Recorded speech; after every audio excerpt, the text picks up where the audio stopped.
So I'm hoping to get this video filmed decently quick because there's a man working next door and he keeps chainsawing bushes and trees and everything every 2 seconds, and that's actually what woke me up this morning. So I'm really not impressed right now because I planned on filming a video the other day and then I had to rush because I was going to work, and then I was like, actually, you know what, I'll wait until I have a day off on Thursday, that'll be great.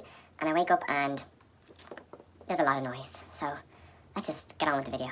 Hey everyone, welcome back to my YouTube channel. Today we're going to be discussing my favourite movies, TV shows and music of this month. We've just wrapped up June, it's now July. Happy 4th of July and all that, even though it was yesterday. We are going to talk about what I've been loving for the past month in regards to, you know, movies and TV and music, because I'm a huge fanatic of all that. And I spend a lot of my time, you know, watching episodes and binging Netflix, but you know what, I'm not even ashamed of it because it's just too good. So I feel like a lot of you are going to find this really weird, but I actually use an app to track my TV shows. This app is called TV Time or TV Show Time. It was at this moment that he knew. He f***ed up. It's called TV Time and I use it to track my TV shows. I put in what episodes I've watched, my list of TV shows, and I split it up into categories like things you haven't watched in a while, or things you have new episodes released, or ones that have now finished. And it just helps neat freak people like me keep everything in order and a little schedule, and I'm just really weird like that. If you want to do the same, then I'll have the link down below so that you can download it too. The first TV show we're going to talk about for the month of June is 13 Reasons Why. Now, season 2 of 13 Reasons Why came out at the end of May, I'm pretty sure, but you know, when I was watching it, it went into June, so it kind of counts as June. This season of 13 Reasons Why was definitely a grower. At the start, I thought it was kind of slow. That happened to me a bit in season 1 when we got to like the halfway point in the season, and to be honest, I started to get really bored, but then it picked up again near the end. So starting off this season, I was like, this needs to just hit me, because I often get way too distracted and bored and then I drift away from a TV show, which I never want to happen. But as this carried on, it got so much better. Little disclaimer here, obviously there will be a little few spoilers during this video in regards to TV shows and movies, so you know, if you are sensitive to spoilers like me, or you just don't want to hear too much, then maybe skip along. The whole kind of storyline of this season was about the court case. I thought they'd done it so well. I loved how each episode was focused on a particular character, kind of like what they'd done in season 1, but it was their day in court or their time to get up in the stand, and you saw it from their point of view. And they showed a lot of flashbacks in this season, which I loved. I am in love with Hannah with Zach, I'm pretty sure his name is. Oh my god, why didn't I look this up before? Thank God for having my laptop right underneath me so I can Google everything when I forget it. Zach's episode was by far my favourite episode of the season. I had no idea, like it never even clicked in my mind that him and Hannah would have a past together, and I loved their relationship. I thought it was so cute. I honestly think that he was the only person that I really liked with Hannah, because I know they've shown a couple of guys with Hannah, but I've never really thought they were the best fit. A lot of people will probably be really shocked that I'm saying that, because they're like, You know, Clay and Hannah, what the fuck? I did like Clay and Hannah, but I think I just rated them more as a friendship than anything else. Back in Hannah's summer they spent together, and you know, they lost their virginity together and they went on all the cinema dates, and I just thought it was the best thing, because anything we ever see of Hannah is always so negative, and that was just like a little positive light to the season. That was just the highlight of the season for me, to be honest.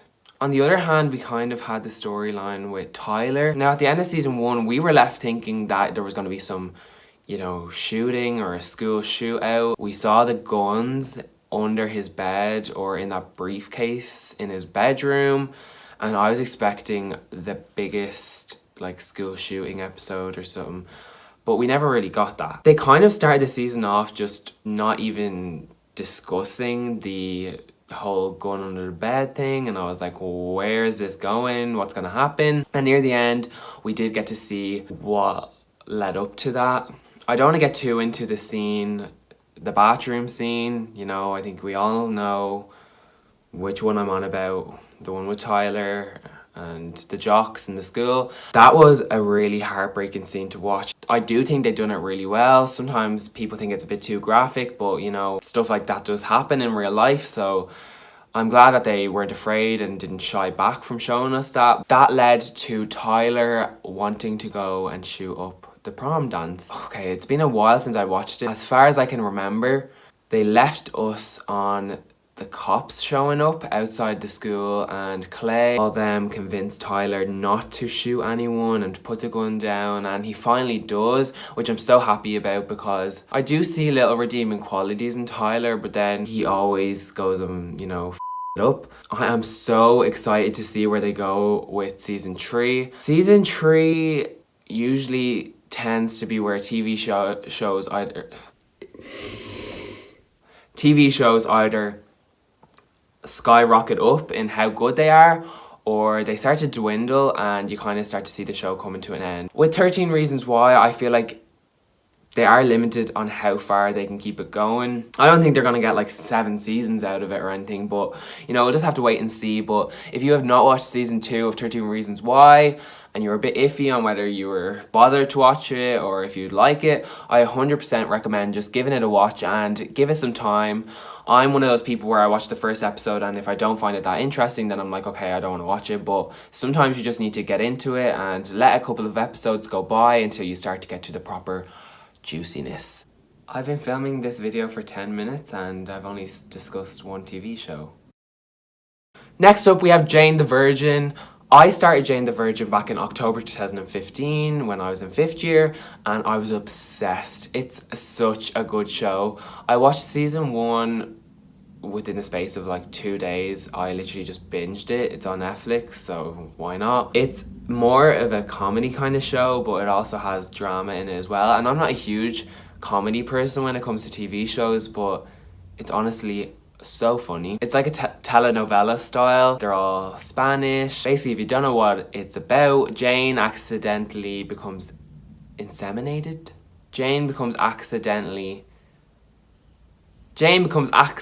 pregnant because her doctor's appointment got mixed up with this other woman's, Petra, and she gets inseminated. And she actually falls in love with her baby daddy, Raphael, even though she's already engaged to her boyfriend, Michael, and she's a virgin, and shit goes down. Now, I drifted from this TV show because I like to do that sometimes because I watch too many and then I completely forget about it. But I haven't watched it in a good year or so, and when I was in Spain this month in June, I needed something handy to watch just to throw on, you know, when I was chilling at the back garden or at the pool, and it's on Netflix, so I said, I really want to get back into this. So I started watching some episodes again and I fell in love with it straight away. Season 4 has been recently added to Netflix, I think last week, so I really need to catch up. I think I'm on season 2 or 3. I need to check my app for that. I am definitely gonna get back into it and start binging it again. So check it out if you're looking for a new show to make you laugh, but also have a bit of juicy drama. Okay, if you're in this country, in Ireland or the UK, and you say you don't watch Love Island, then I just don't believe you, because literally it is the most addicting show ever, and I love how this summer everyone is just hopping on it. So in regards to Love Island, I am a bit of a OG, if I do say so myself. I used to watch it back in 2004 or 2006, whenever it was, when it was on with celebrities and people like Callum Best were on it. And then when they revived the show in 2015, I was so excited. It has gotten gradually better every season. I think last season, everyone was like, whoa, this is the best thing ever.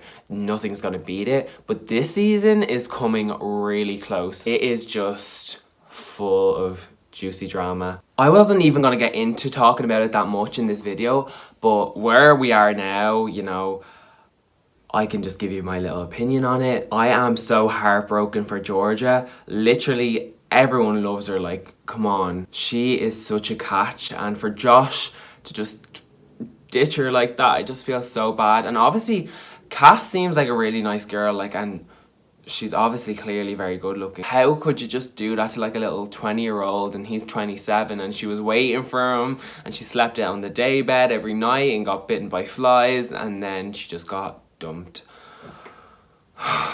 I honestly think that Josh regrets his decision. I don't care what he says. When they were talking about it on the daybed and she said, I know you're not happy, you could just see it in his face that he low-key wished he stayed with Georgia. Okay, I don't know about yous, but I'm starting to get sick of seeing Alex on my TV. I really liked him at the start, but I'm just getting so done with him saying, seems like a pretty down-to-earth girl and, you know, a bit of toe touching and all that. Like, seriously, he is the worst person to talk to in there. Every conversation he has is either just cringe or it's so awkward. Everyone's favourite couple is Danny and Jack, and I have to agree. I think they are so good together. They're literally the boy and girl version of each other. Ellie coming into it, his ex, I think they thought would stir the pot or rock the boat, and I know it did for a while. I felt so bad when she started crying when she saw that little video, but we all knew that Jack was never going to go anywhere, let's be real. Ellie seems like a really nice girl, so I'm glad that they went on that date or like that little dinner or whatever to talk it out, and everything's good in the hood, and I'm so excited just to see what happens from here on out. I saw a tweet today. Malin from Love Island Season 2 retweeted this, and it reads, petition for Zara to do a Malin from Series 2 and go back in while Daryl and Adam are on a date. Hashtag Love Island.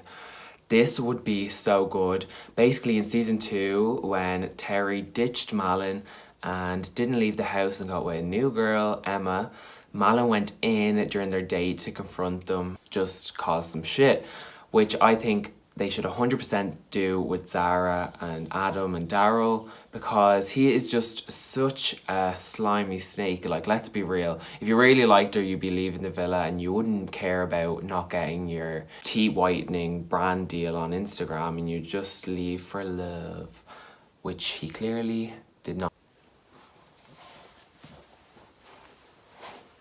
Now, on to movies of the month. I use the app Letterboxd to track my movies, and they also have a cool thing where you can rate it out of 5 stars and you can review them. There is no real reason as to why I use these apps. I literally have a list of all the movies I've watched since last summer when I started doing it. I don't know, I just find it fun. So I will also have that link down below if you're weird like me and want to track your movies. So I watched Coco on the 1st of June.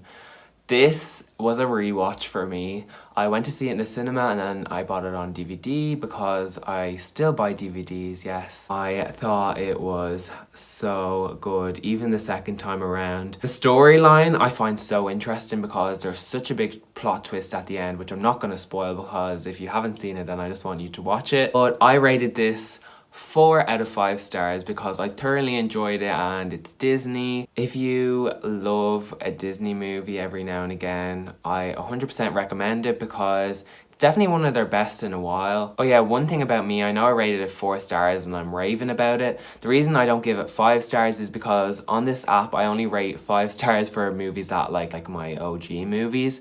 On the 24th of June, me and my friend Rebecca went to see Hereditary in the cinemas, and this is a messed up movie. I gave it 3.5 stars purely because I did not know what to make of it.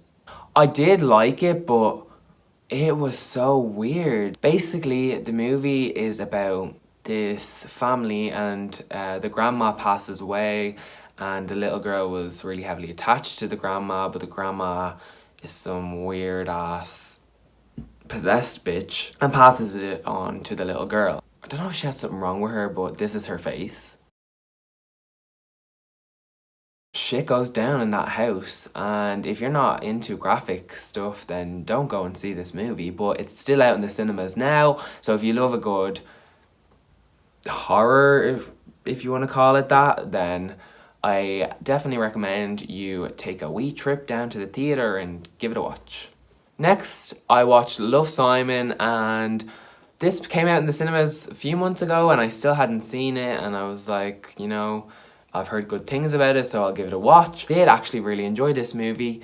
I remember I wanted to go see it in the cinema, but then I just never went. I rated this 4.5 stars on Letterboxd. After the movie was done, I was like, whoa, that's actually really good, and I just really enjoyed it. I'm a sucker for a teen movie. If you're into that kind of thing, then I'd say give it a watch. Stars Nick Robinson, I'm pretty sure his name is, and he was in The Fifth Wave and Jurassic World, I'm pretty sure. And I think he's a great actor. And it also starred Hannah from 13 Reasons Why. What's her name again in real life? I'm not even bothered to look it up. She is also really good, and I enjoyed this film. Last movie in June that I watched was on the 30th of June, and it was Brain on Fire with Chloe Grace Moretz. My face describes this movie. Boring and dull. I am a huge Chloe Grace Moretz fan.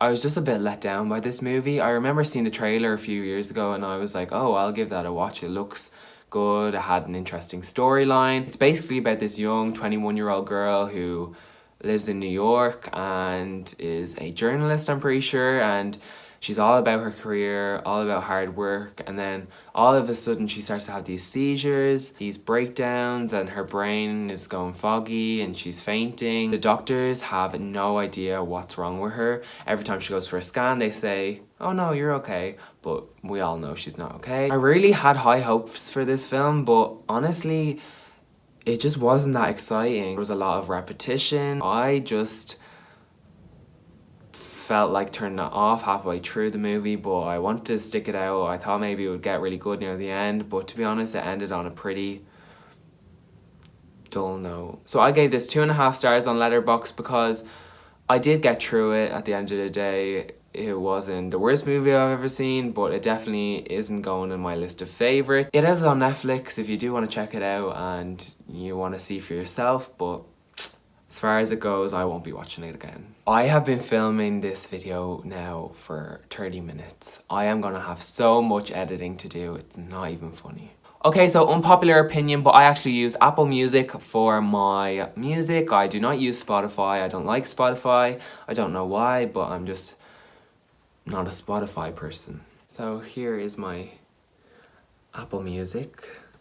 As far as music goes, in June I found a couple of bangers, let me tell you.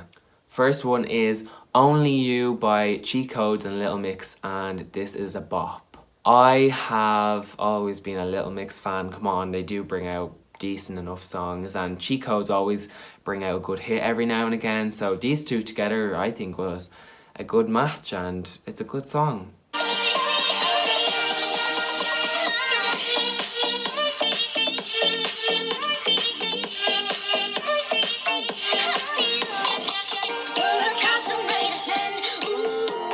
Jesse's voice annoys me so much. Next, Jax Jones and Mabel. Ring ring. Again, this is like similar kind of vibe, but Jax Jones always brings us with the hits.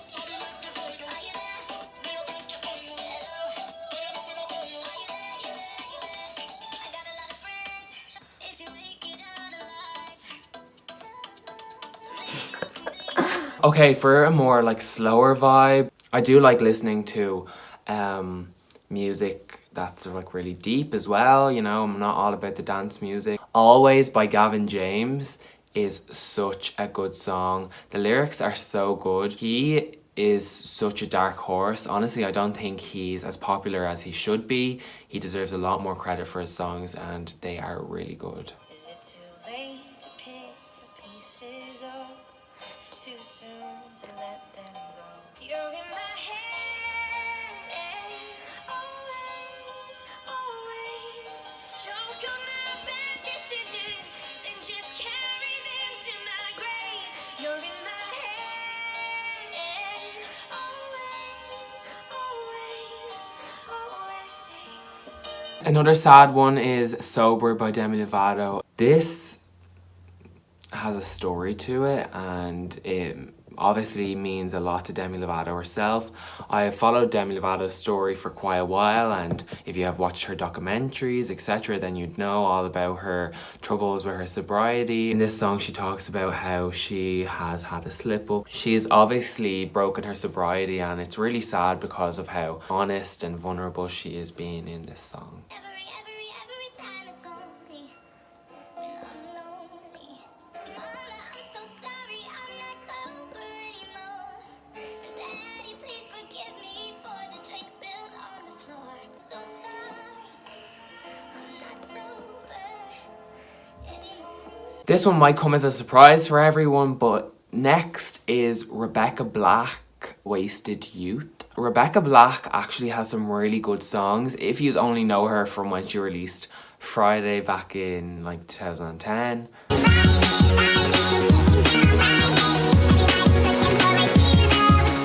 She has actually changed so much, and she actually had a YouTube channel for a good while. I don't think she really posts on it anymore, but she's actually really cool and she brings out pretty decent songs. And Wasted Youth is her new single. If you like chill kind of music, then I say check out her EP because it's actually really good. It made us hungry like the wolves. We chose to act like fools.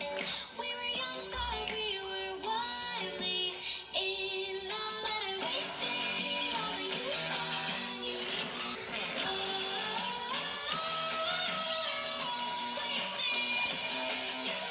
Last song of this video is Lovely by Billie Eilish and Khalid. This song is like kind of old now, but this obviously came out for 13 Reasons Why.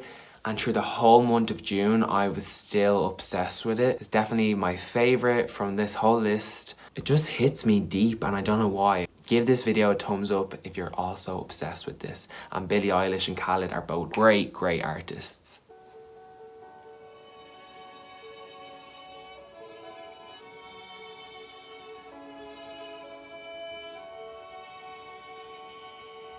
Instrumental is so bae at the start. Thought I found a way. Thought I found a way out. But you never go away.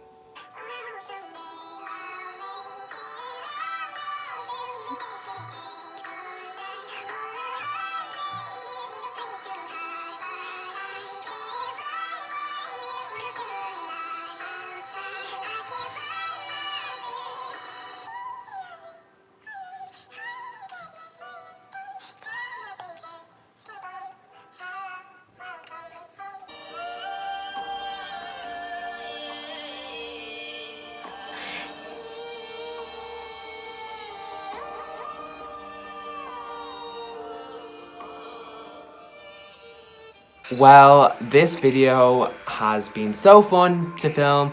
I hope you guys have some new movie recommendations, TV recommendations, or music recommendations. This is what this video is for. If you guys did enjoy this video, please let me know on either my social media or in the comments. I would love to hear some feedback. And give this video a thumbs up, of course, if you did enjoy it. And subscribe down below so you see when I post new videos. I just want to thank everyone for all the support they've given me so far on my YouTube channel. I'm really happy with how it's going so far, and you know, I'm doing it because I enjoy it and this is what I like doing. So thank you again and see you next time.